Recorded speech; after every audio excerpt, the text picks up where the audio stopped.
Good. Is now a good time to have a chat? It is, yes. Oh, great. Sorry, I've got you on speaker. I hope that's okay. I just want to be able to write while I'm talking to you at the same time. Sure. Oh, cool. So can you tell me about your family? Well, so there's Kevin and I, and we have 4 children, pretty much grown up. The youngest is 18. He's studying full-time at uni, first year uni. The next one has just graduated doing law, and he's moved back with us for about 3 months. He's come back. He was living in Sydney, and he's come back. Yeah. Oh. And the next one is working in Sydney, and our eldest is with us here as well, in between jobs, let's say. So there's 5 in the house. Oh, wow. That's a busy house. It is. Your grocery bill must be crazy. Yeah. We eat very well. We eat lots of fruit and veg and stuff like that. That's we a good don't way eat to out do very it. much, but yeah, it's certainly bigger than if it was for 2 people. Yeah. Oh, so tell me what it was like when you guys got that diagnosis. Well, it was actually devastating. Yeah. Yeah, it was. Everything else had been ruled out, and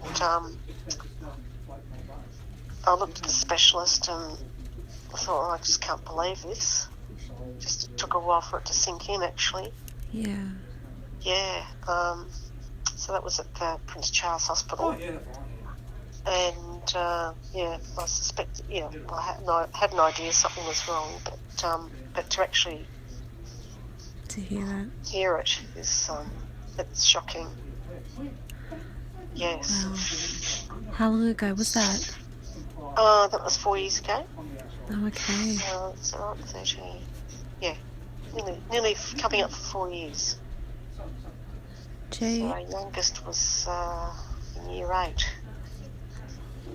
He must.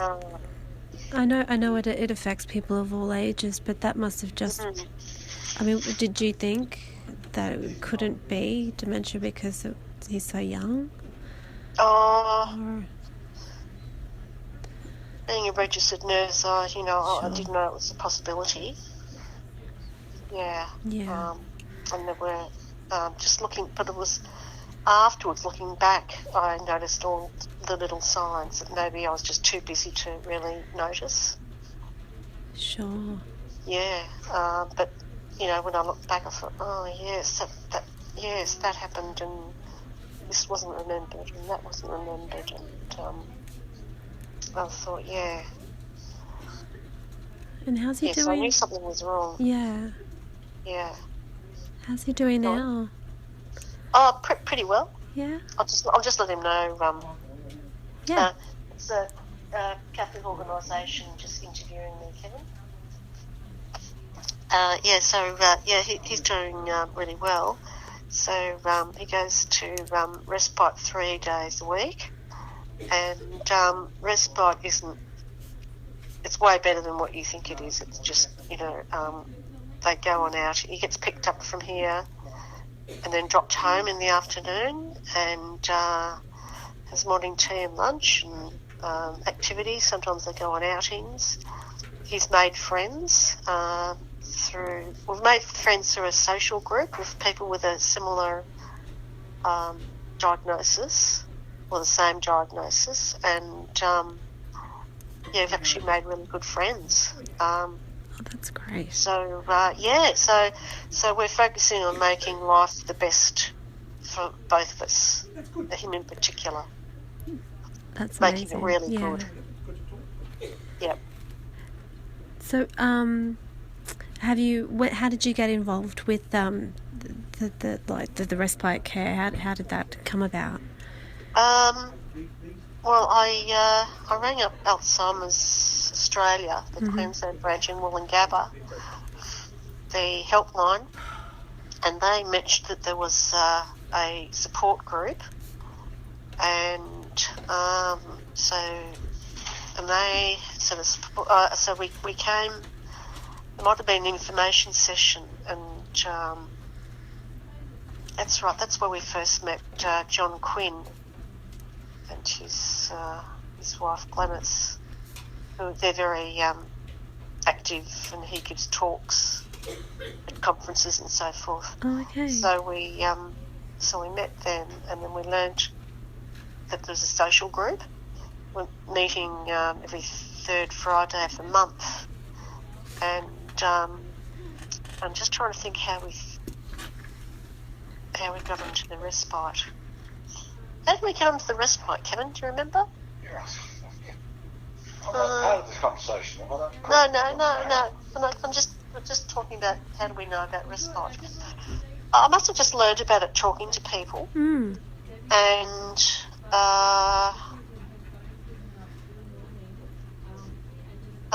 then another organisation had an information night, and what happened then? And then Kevin, they offered day respite, but initially they offered a men's group.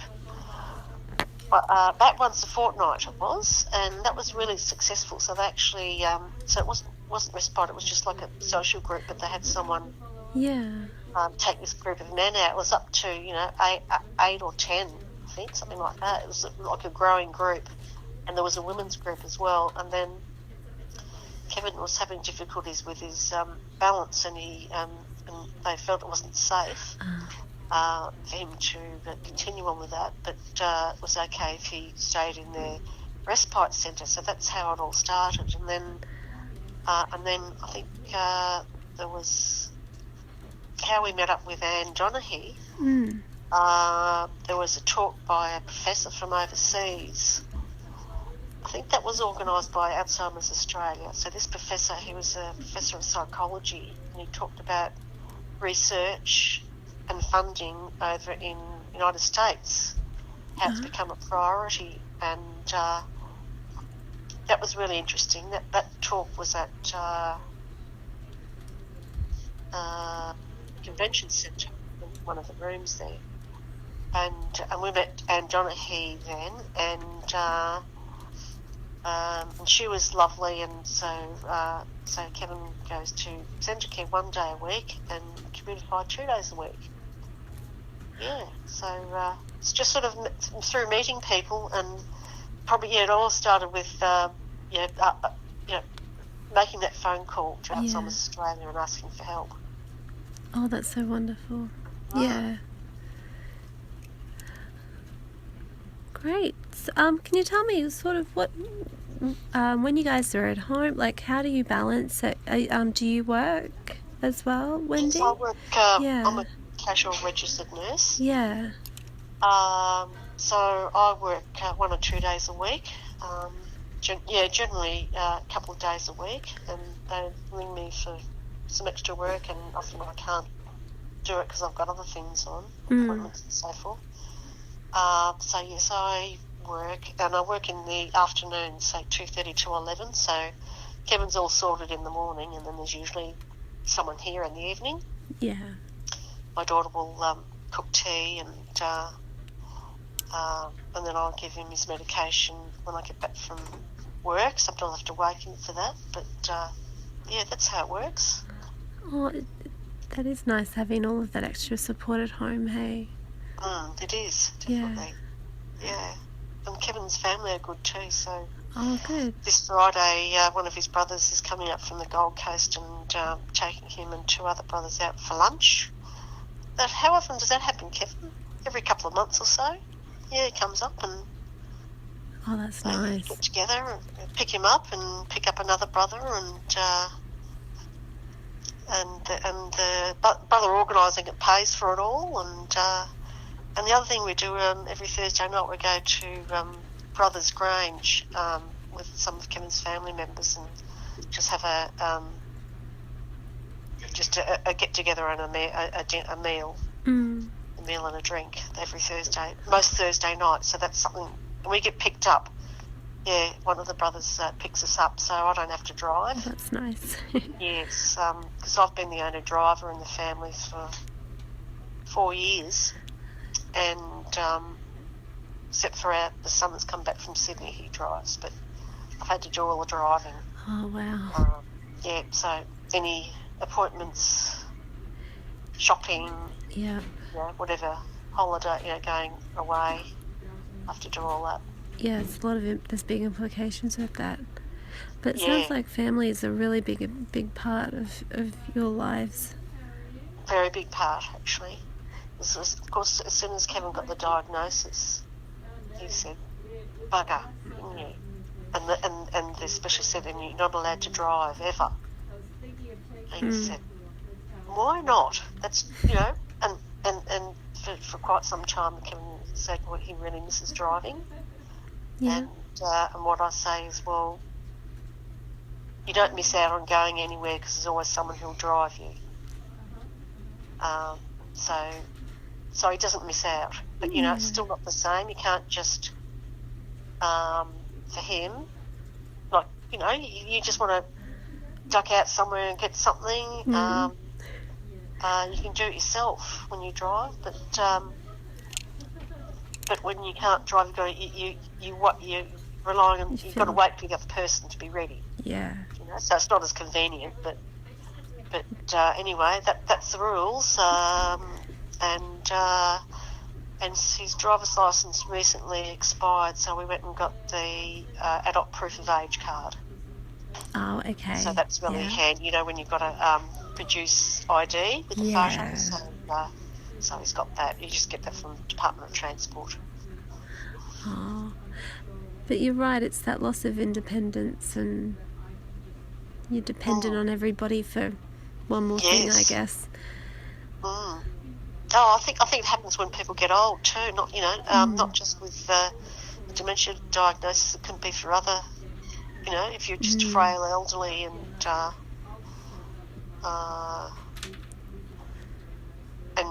there's other reasons. Your sight's not good, for instance. Your judgment's not good. So, yeah. Oh, so we've got a lot of support. That's wonderful. It's really wonderful. Yeah.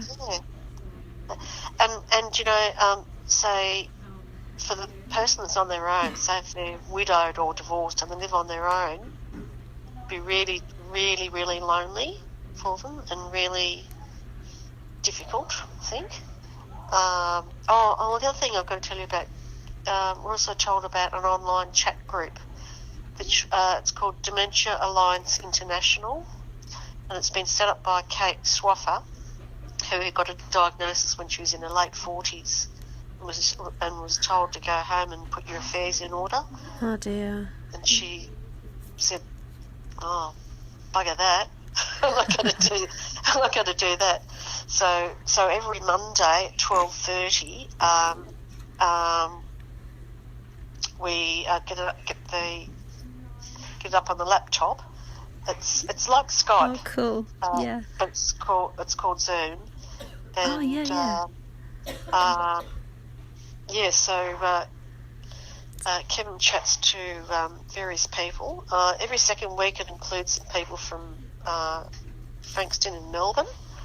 And also there's something called Cafe Le Brain, and that's, I think it's for people from overseas to talk. And occasionally they put on a lecture too, so you can, the person with the diagnosis, it's free, by the way, for the person with the diagnosis. Oh, that's great. They'd like to have donations, of course. So the lecture would be someone who maybe works in the field, a professor or someone like that, and so they might give their talk, and then afterwards you can ask questions, and they could go for an hour and a half, 2 hours, something like that. We haven't. Wow. Yeah, so it's quite amazing, but I'm sure Kevin loves the DAI chat, as it's called. I love it because you can see each other. Yeah. It's a real sense of connection, Yeah. Lots of red bakery. Yeah, they all bag each other, Kevin's saying. And Kevin does an exercise class locally as well. There's a physio that runs exercises classes, and he goes to the one for men on a Monday. So it's actually a pretty full week when you think about it. Yeah, you guys are between... There's a lot on. You do. It's amazing. Yes. Oh, we're not bored. That's good. You don't want to just Yeah. sit around, do you? No. Not at all. Wow, that's amazing. So what's next for you guys? Well, we're having a week away. We've got timeshare. Inland from Nerang, it's near the Hings Dam. Oh, nice. Yeah, it's beautiful. So we're just going there for the last week in July. Then we've got another week away down at Coolangatta by the beach. So it's good to have stuff to look forward to. Yeah. And then the next thing, I keep saying, yes, we will do it, but it's just finding time too. So I want to look into just a short cruise to see if Kevin likes it. I reckon he will, because, the food's fabulous and you meet people, and it's just finding the time though. So Yeah. it's on my list of things to do. Awesome. Yeah. What else are we going to do, Kevin? Try and catch up with friends. That's really hard. That's the top of my kid. You've because it's amazing, you've got so many social supports around you and different groups and new friendships. Have you found things have changed a little bit with your older friends, or has that affected your family? No, family are really supportive and understanding. That's Kevin's great. family, there's a doctor and a dentist, so they kind of got more of a medical background, so they all, understand it. Kevin's the youngest of five actually, and none of the others have anything like this. Friends, our friends are all pretty busy. I guess because before this we were both busy with work. We didn't. One thing is we haven't had much time to keep some friendships, or we see them just very occasionally because our friends are busy too. They're kind of late 50, sort of our age, 60, early 60s, and a lot of them are still working actually. So the ones from interstate we, ring and email, but we haven't really had much time for entertaining here. It's actually too much, I find. Yeah. It's easier just to invite someone over for morning tea, put the kettle on, morning tea, afternoon tea. They bring something or make something, keeping it simple. Yeah. Before we would have done a dinner, but it's too much now. Sure. So occasionally we'll just meet up at a cafe. Yeah, it's nice. Something like that. So, but I think most of our friends, they're pretty understanding, aren't they? And That's good. yeah. I can't say that anyone has shunned us. Oh, that's good. Can't say, that probably does happen to some people. Yeah, sometimes you hear terrible things, that's all. Yeah. Yeah. One thing that keeps coming up in the online chat, Mm. and also at conferences is someone will say something like, "But you don't look like you got dementia." It's like they don't believe you because you say, "Well, what do you expect that I'm going to be, dribbling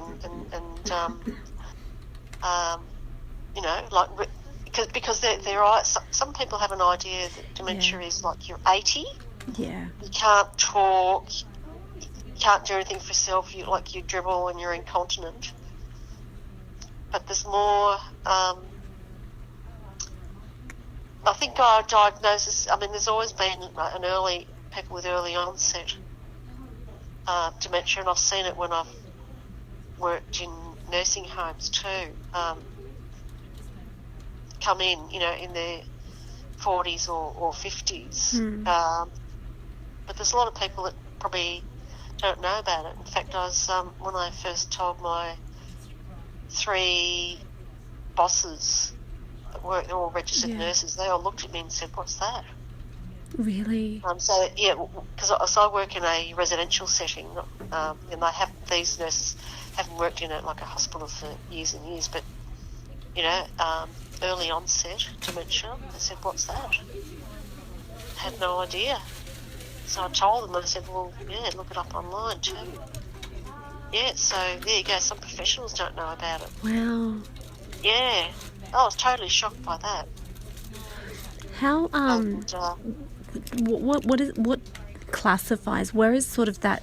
I guess that invisible line where it's early onset, and then when it's just regular. It's probably 65 if you're diagnosed under 65. Okay. And sorry, how old was Kevin when he was diagnosed? About 59. Wow. Okay. Yeah, it might have been 60 actually. Yeah. So, there are people that just have this concept of what it is, and and they'll say, oh, but he or she, like, they look all right. I can talk to them. So they don't,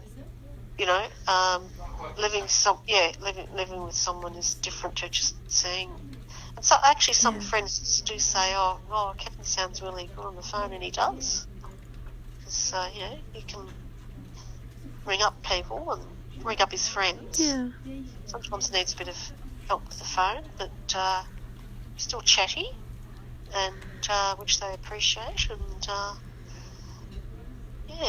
but we haven't been sort of discriminated or insulted, which is really good. That's wonderful. You don't want that. You don't want that. No. You'd hope that times have changed, that people are more understanding and accepting. But not everyone knows about it. Yeah. So what would you say the biggest changes in your life have been? You've kind of touched on driving and that independence. And yeah, probably the driving is a big one for me. Every appointment, dental, medical, shopping, outings, what else? Not working as much. I just felt burnt out, so I was on a contract, and I just couldn't do the contracted hours. It was just too much. I was feeling like I was burnt out because there's my daughter's helping with the meals now while she's between jobs, but I would often cook a meal for the family before I went to work. Yeah. Finish at 11 at night. Wow. And I have to be up reasonably early for get breakfast organised in the morning, and I just got really tired, so I've had to reduce hours. What else? And I just do all the I was doing all the housework, all the cooking, all the financials. We had a business too, so I was doing the work on the computer for that. But I've simplified that now, and now we have through one of these organisations we have an hour and a half of cleaning once a fortnight, so that's helped. Oh, great. So we've had to simplify things, and I guess I feel I haven't had time to catch up with friends. Yeah. So I'm trying to work on that now, but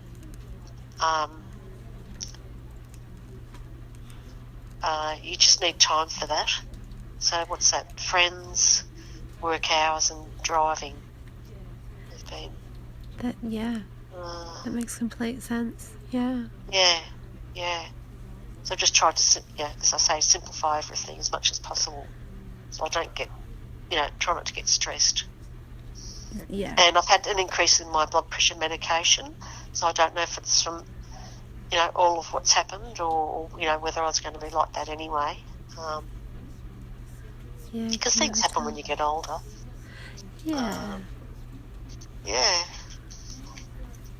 So, if you just hypothetically, if you were at one of the respite groups or coffee social groups, and there was a new family or a new couple, they're just going through this kind of at the very early stage of their journey and maybe just received their diagnosis, what kind Yeah. of words of encouragement or what would you say to them? We'll start off by saying, and this is what we do when there's someone new in the group. We'll say, well, how are you going? How are you managing? And it's really just through like chatting, just conversation, and often whatever's bothering them will come out, and we'll just talk about it. But we also will share information that's helped us, say like the companion card, to apply for that. Okay, yeah. The taxi subsidy scheme card. About respite organisations and getting an ACAT, because there's so much you've got to learn and you don't know where to start. You don't know what services or help there is out there. So, Yeah. and I think the last couple we met, they were only in our group for a short while because the man was going downhill quite rapidly, so his daughter brought him. And his wife was a nurse trying to work full time because they still had a mortgage. Oh, wow. So, oh my goodness, it was just like, didn't even have time to come to the social group. Yeah. Oh, That's some a of lot. the situations you just think, oh, that's too awful. So we just try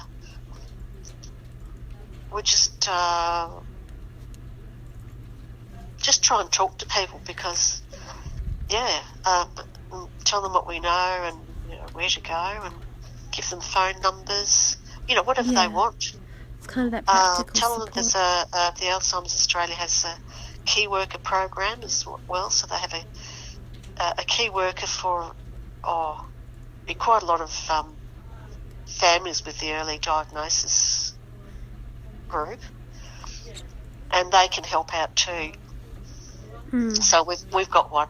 We've got a new one. And, so if there's any issues crop up, they can give information. And even they said they can do something. Say if Kevin or somebody else went to hospital and they had delirium, they can come in and talk to the staff or see how have a social visit. Wow. Just come in, stuff like that. So. That's amazing. No, you just don't know when you get the diagnosis. You just don't know where to turn or what to do. Yeah. Yeah, and it's just finding that practical support. You don't know the questions to ask. You don't know who to talk to. Yeah. Yeah. No, absolutely. Do you consider yourselves as having an early diagnosis? Or, I mean, how does... Myself? Kevin. Sorry. Do you, on that spectrum, was it early or was it... For him? Yeah. Yeah, it was. Yeah. Yeah. Is it... Oh, definitely, yeah. Is it better having that information? Because I've spoken with some different organisations, and I guess they're getting better at diagnosing a little bit earlier. But yes. Then the question is, well, what do you do with that information? So from a carer's and perspective, is it beneficial? To have the diagnosis? Yeah, or just having that extra information? Yeah, definitely. Definitely. I think that there's an issue with... there can be issues with funding when you get a diagnosis under 65, because what we found out was we got a referral from a practice nurse for an ACAT assessment, and it just sat there and nothing happened. And then when I rang the ACAT people, they said, because you're under 65, you've got to be seen by someone from a Department of Community and Disabilities. And we said, well, we didn't know that. So I went in to an office there and got the paperwork, and eventually, some weeks later, I think someone came out and did their assessment, and they said, yes, you should. You have this diagnosis, and they did a referral, whatever it is that they had to do, to the ACAT team, and then we waited for the ACAT team to come out. But that all took 18 months because we didn't know. The practice nurse didn't know. Oh my goodness! And it's all just because of age under 65. Yeah. So there's a lot of things that do or say don't happen because of this arbitrary line of age 65. Yeah, that's insane. I know, isn't it? I mean, it can take weeks to be seen by, to get to wait for your ACAT. But this, It was stretched out. I think when the first time I rang them, when we were finally on their list, we had to wait like 4 months, and every now and then I'd just ring them because I thought, because when we started out, when I first rang them, they said, well, you're not on our list. And I said, why? So I don't know if it was binned or what, but there was no communication. So oh gosh, so there you go. That's what happens to some people. And now there's my aged care and home care packages, which have just been approved of, and so I've just spent quite some hours learning about how it works. No one knows really. We've got this letter from my aged care how we're on the list, and we had to ring up actually to get on the list. And all the friends with the same diagnosis, like Sharon and Jeff, we had no idea what it meant. So the letter was just on my desk, and our friend said, she rang up. So I thought, I better ring up. Yeah, we just had no understand. We had no idea what it was about. Yeah. Yeah. Is it going to be? Anyway, when you've got it's better when you have a diagnosis, Yeah. because then you do end up doing something about it. Yeah. That's the positive. There's something you can do. Yeah, that's right. Yeah. Oh, well, Wendy, thank you. You've been so helpful. Oh, you're welcome. I hope that's been of use. Absolutely. Great. Is this going into a newsletter or anything? Yeah. So, hang on, I'll just take let me know when it goes in. Yeah, I will. So, absolutely. So what we normally do for sorry, I kind of maybe assumed some